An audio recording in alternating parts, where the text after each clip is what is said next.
Hello दोस्तों, आज का डिक्टेशन रामधारी गुप्ता खंड 2 प्रतिलेखन संख्या 11 जिसका गति 80 होगा। डिक्टेशन 5 सेकंड में शुरू होगा। Ready start. भाइयों, आखिरकार एक लंबे संघर्ष के बाद, जो कि मुख्य रूप से अहिंसात्मक था और जिसका नेतृत्व ऐसे विलक्षण व्यक्ति ने किया जो अहिंसा और सत्य को ईश्वर का पर्याय मानता था, परंतु स्वतंत्रता के किनारे पहुंचने के अंतिम चरण में भारत को खून की नदी में से होकर गुजरना पड़ा और यह नदी भारतीयों ने ही खोदी थी तथा इसमें भारतीयों का ही खून बह रहा था। अभूतपूर्व पैमाने पर लोगों का निष्क्रमण हुआ। पुरुषों, स्त्रियों, बच्चों, बूढ़ों, बीमारों समेत 1 करोड़ व्यक्ति, जिनके शरीरों से खून चूकर भारत की भूमि तक को रंग रहा था, भारत के एक ओर से दूसरी ओर गए।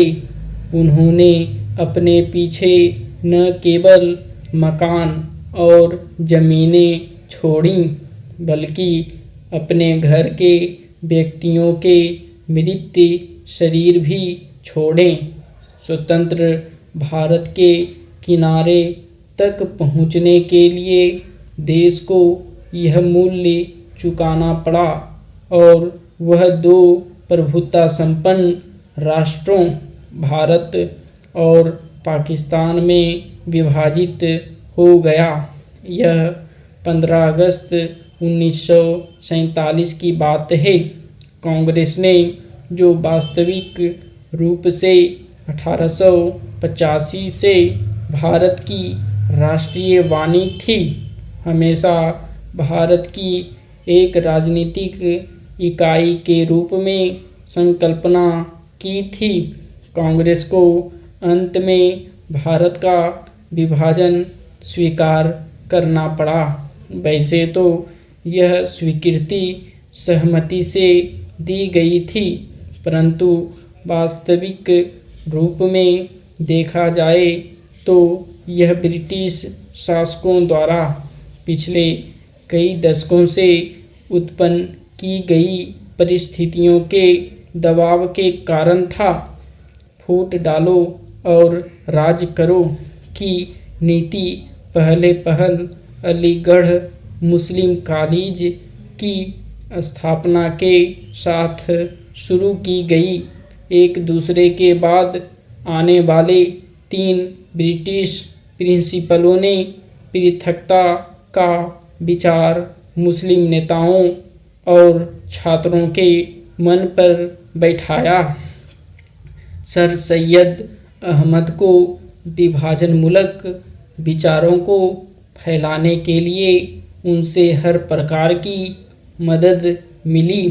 हम यह नहीं कहेंगे कि इसमें हिंदुओं का कोई दोष नहीं था, जो मुसलमानों से सामाजिक स्तर पर अलगाव बनाए रखते थे और आर्थिक दृष्टि से उनका शोषण करते थे। अलीगढ़ कॉलेज के अधिकारियों को अपने उद्देश्य की पूर्ति के लिए उपजाऊ भूमि मिली। यह सब कुछ पिछली शताब्दी के अंतिम वर्षों में हुआ। इन्होंने सोच समझकर राष्ट्रीय मुसलमानों की उपेक्षा करने की नीति अपनाई। 1947 में कांग्रेस के पास विभाजन स्वीकार करने के सिवा कोई विकल्प नहीं था, विशेषकर गंभीर सांप्रदायिक झगड़ों के कारण, जो कि गृह युद्ध का रूप धारण कर रहे थे। जिन्ना ने यह सुझाव भी दिया कि सांप्रदायिक आधार पर आबादी की अदला बदली की जाए।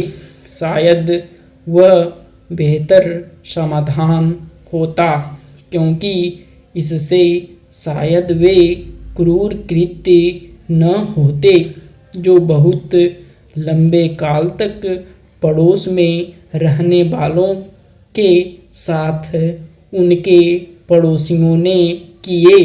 विभाजन को स्वीकार करते हुए कांग्रेस ने 15 जून 1947 को दिल्ली में एक प्रस्ताव पास किया, जिसमें अंतिम बार भारत की मूलभूत एकता का आग्रह किया गया था।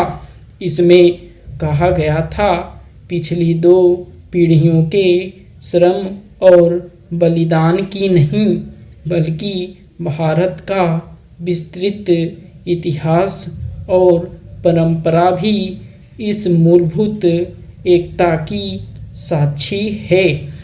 स्टॉप। अगर वीडियो अच्छा लगे तो वीडियो को लाइक करें, शेयर करें और चैनल को सब्सक्राइब करें।